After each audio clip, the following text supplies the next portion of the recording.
Hujambo na karibu katika J24 Hours Channel. Ikulu ya White House yatangaza suluhu ya vita na Iran.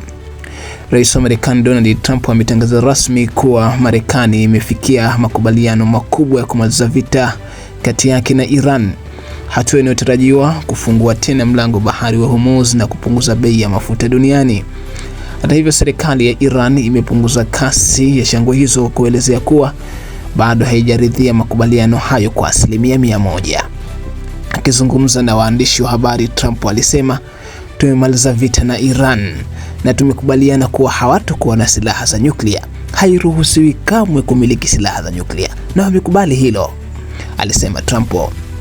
Akiongezea kuwa kufuatilia maendeleo hayo, aliamua kusitisha mashambulizi ya kijeshi yaliyokuwa yamepangwa kufanywa na jeshi la Marekani dhidi ya maeneo ya kimkakati ya Iran.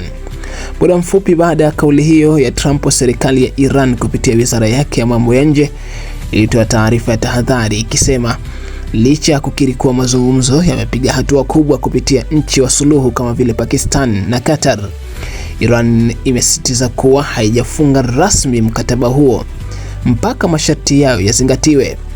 Vyombo vya habari vya serikali ya Iran vilimkariri msemaji wa mambo ya nje Ismail Baghei akisema, "Hatujafikia maamuzi kamili mpaka tukae na kujadili swala hilo kwa kina na kulifanyia tathmini. Vyombo vyetu vya usalama vinajua hilo."